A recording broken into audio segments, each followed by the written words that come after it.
Hi hello friends, ಹೇಗಿದ್ದೀರಾ friends? ಇವತ್ತು ನಾನು ಮಾಡ್ತಾ ಇರೋದು ತಗರ ಪುಡಿ ಕರಿ. ಅಂದರೆ ಇದಕ್ಕೆ ಕನ್ನಡದಲ್ಲಿ ಅಂತ ತೊಜಂಕ್ ಅಂತ ಹೇಳ್ತಾರೆ.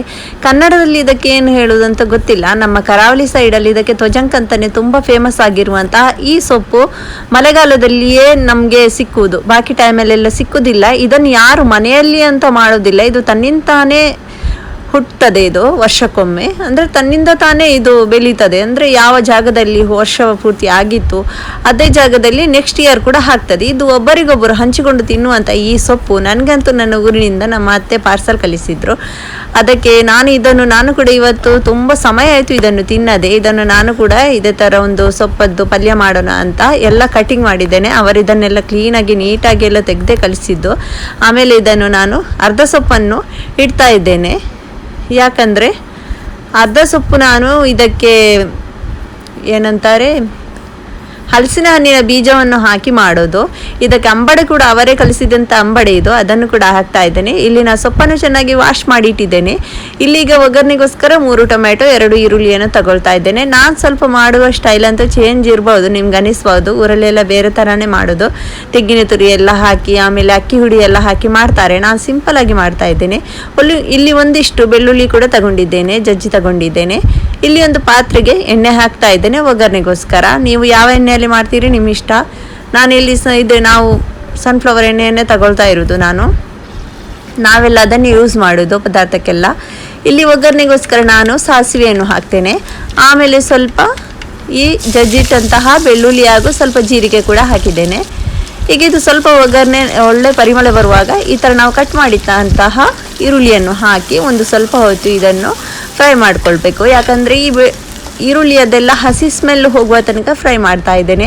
ನಾನಂತೂ ತುಂಬ ವರ್ಷ ಬಿಟ್ಟು 10-15 ವರ್ಷ ಬಿಟ್ಟೇ ಇದನ್ನು ತಿಂತಾ ಇರೋದು ಫ್ರೆಂಡ್ಸ್. ತುಂಬ ವರ್ಷ ಆಯಿತು ತಿನ್ನದೆ. ಅದಕ್ಕೋಸ್ಕರ ನನ್ನ ಅತ್ತೆ ಇದನ್ನು ನನಗೆ ಇದರ ಸೀಸನಲ್ಲೇ ಪಾರ್ಸಲ್ ಹಾಕಿದ್ರು.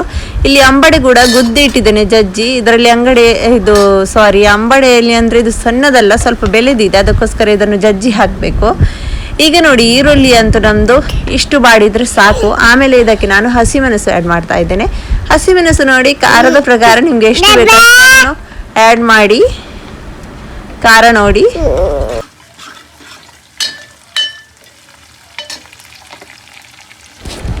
ಈಗ ಇದಕ್ಕೆ ಸ್ವಲ್ಪ ಚೆನ್ನಾಗಿ ಫ್ರೈ ಮಾಡಿದ್ಮೇಲೆ ನಾವು ಆ್ಯಡ್ ಮಾಡ್ಕೊಳ್ಳೋಣ.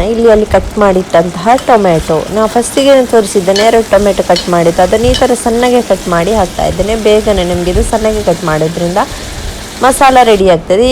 ಈಗ ಇದಕ್ಕೆ ಸ್ವಲ್ಪ ಉಪ್ಪು ಹಾಗೂ ಅರಿಶಿನ ಹುಡಿ ಹಾಕಿ ಇದೇ ಥರ ಮಿಕ್ಸ್ ಮಾಡ್ತಾ ಇರೋಣ. ಇದು ಚೆನ್ನಾಗಿ ಮಸಾಲ ಆಗ್ತದೆ. ಈ ಥರ ಉಪ್ಪು ಎಲ್ಲ ಹಾಕಿದ ಮೇಲೆ ಚೆನ್ನಾಗಿ ಮಸಾಲ ಆಗ್ತದೆ ಇದು. ಹಾಗೂ ಸ್ವಲ್ಪ ಟೊಮೆಟೊ ಕಾಣಿಸ್ತಾ ಇದ್ದರೆ ಅದು ಸೊಪ್ಪಿನೊಟ್ಟಿಗೆ ಚೆನ್ನಾಗಿ ಎಲ್ಲ ಮಸಾಲ ಆಗಿ ಹೋಗ್ತದೆ. ಟೊಮೆಟೊ ಎಲ್ಲ ಕಾಣಿಸೋದಿಲ್ಲ ಸೊಪ್ಪೆಲ್ಲ ಬೇಯ್ದಾಗ ಮಾತ್ರ. ಇದು ತೊಜಂಕು ಸೊಪ್ಪು ಅಂತ ಹೇಳ್ತಾರೆ ಅಲ್ವಾ, ತುಂಬ ಹೊಟ್ಟೆಗೆಲ್ಲ ತಂಪು ಇದು.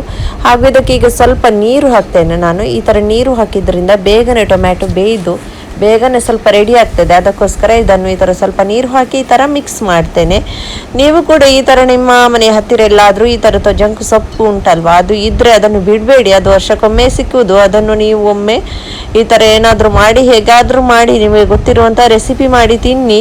ಯಾಕಂದರೆ ಈ ಥರದ್ದೆಲ್ಲ ನಾವು ವರ್ಷಕ್ಕೊಮ್ಮೆ ಸಿಗುವ ಸೀಸನಲ್ಲಿ ಸಿಗುವಂಥ ಈ ಥರವಾದ ಐಟಮ್ಸ್ ಎಲ್ಲ ಬಿಡಬಾರ್ದು ಯಾವಾಗಲೂ. ಈಗ ಅದು ಅಲ್ಲಿ ಮಸಾಲ ಆಗಿದೆ, ಸ್ವಲ್ಪ ಬಾಕಿ ಉಂಟು. ಅದು ಈಗ ಟೊಮೆಟೊ ಒಟ್ಟಿಗೆ ಚೆನ್ನಾಗಿ ಎಲ್ಲ ಫ್ರೈ ಆಗ್ತದೆ. ಈಗ ಇಲ್ಲಿ ನಾನು ವಾಶ್ ಮಾಡಿಟ್ಟಂತಹ ಸೊಪ್ಪನ್ನು ಕೂಡ ಇದಕ್ಕೆ ಆ್ಯಡ್ ಮಾಡ್ತಾ ಇದ್ದೇನೆ.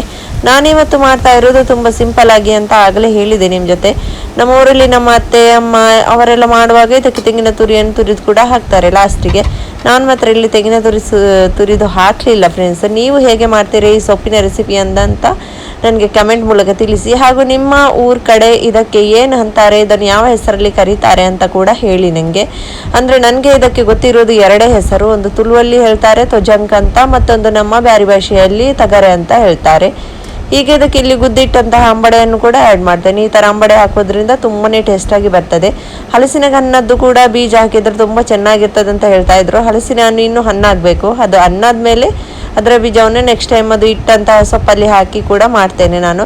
ಈಗ ಇದಕ್ಕೆ ಈ ಥರ ಮಾಡ್ತಾ ಇರೋದು ಸಿಂಪಲ್ ಆಗಿ. ನನಗಂತೂ ಈ ಥರ ತುಂಬ ಇಷ್ಟವಾಗ್ತದೆ ಫ್ರೆಂಡ್ಸ್. ಅದಕ್ಕೋಸ್ಕರ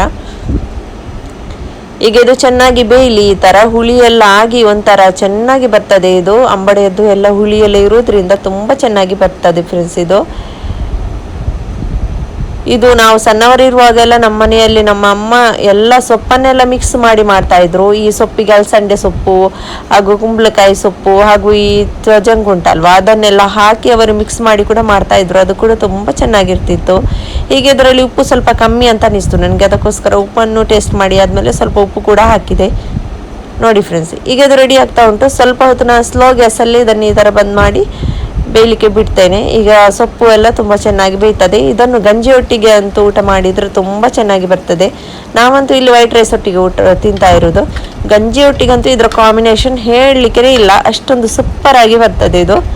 ನೋಡಿದ್ರಲ್ಲ ಫ್ರೆಂಡ್ಸ್, ಈಗ ನಮ್ಮ ತ್ವಜಂಕ ಸೊಪ್ಪಿನ ಪಲ್ಯವಂತೂ ರೆಡಿಯಾಗಿದೆ. ನೀವು ಕೂಡ ಒಮ್ಮೆ ಟ್ರೈ ಮಾಡಿ, ಹಾಗೂ ಸಬ್ಸ್ಕ್ರೈಬ್ ಮಾಡಲಿಲ್ಲ ಅಂದರೆ ಸಬ್ಸ್ಕ್ರೈಬ್ ಕೂಡ ಮಾಡಿ.